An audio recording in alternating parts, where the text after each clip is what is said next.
And the attacks on Supreme Court Justice Clarence Thomas, they are ramping up after the court released a number of conservative opinions.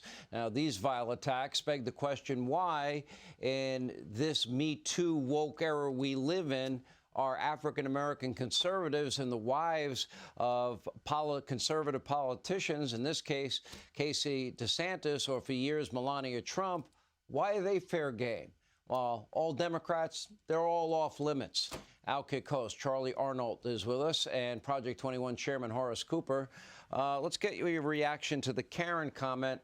And my understanding in terms of the root of the term, I understand where it came from. This woman without a mask in a store being chased and yelled at and, ridiculed.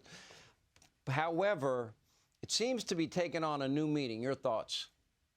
Yeah, well, Karen does not apply, Sean, at all in any way to Casey DeSantis. I mean, you have a woman who held herself in such high regard. I mean, she's a cancer survivor. She's a mother of three. She's a wonderful wife. She stands by her husband.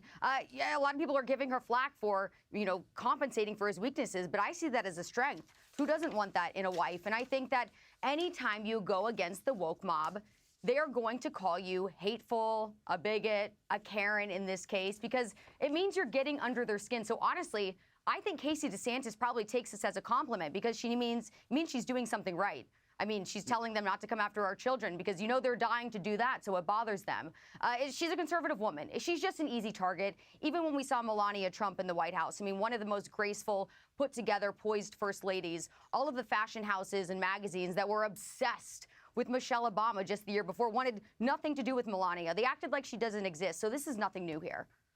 All right, let's get your take, Horace Cooper, on this issue involving the never-ending, unrelenting attacks that go on against African-American conservatives. Now, if African-Americans are attacked in any other way, the R word comes up. The racist accusation is made. How come this is done with impunity? There are no consequences at all whatsoever, and it happens repeatedly. The left believes that they own certain groups. They think they own Black Americans. They think they own women. When people who are Americans speak up with their views, one of the reasons we created Project 21 is because people have views. They are not black people, white people, or brown people. They are Americans. And this individual, Clarence Thomas, is the epitome of what it means to be an American. Yes, he's black, that you can see with your eye. But what you can understand, if you pay more attention, is that he is a thought leader on the Constitution. And rather than challenge him on that, they make attacks that are unfair and inappropriate. Attacks that had been. I didn't mean to interrupt you. I was just going to say about Ruth Bader Ginsburg. That's all.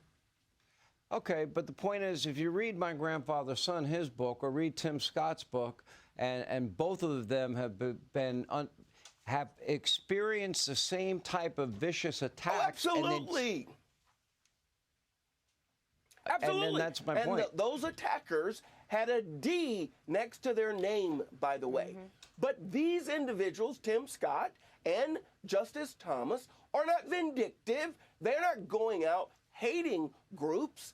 It's those groups with the legacy of attacking people that today their representatives continue going out. It's, as I said, it's because they think they own these groups. When Ruth Bader Ginsburg was on the court and her husband had cases, or his law firm, she didn't recuse herself. Companies hired her daughter to write studies that they used in their briefs. None of that was something that the left sought to use against her. This attack is because they think they own black people. I got a lesson for them. We at Project 21 know all Americans, black, white, or brown, are free. All right, let me ask Charlie this. Does this come to an end? Does this stop? Does Me Too, does woke America, Are attitudes, are they going to shift? Are they going to change? Or are outlets like MSDNC and NBC spinoff and fake news CNN just going to continue this type of rhetoric? You know, remember after the 2016 election, this is a white lash. Yeah, I don't see it stopping. I don't think they have any reason to stop. They're not intelligent enough to stop. They resort to childish tactics because it's the only thing they know how to do. They don't have real points to prove, okay? They're trying to push an agenda that doesn't make any sense, and I think in their hearts they realize that, but they're out to see our country to its demise, and so no, it's not going to stop, especially not on conservative women or conservative minorities. No way. All right. Thank you both.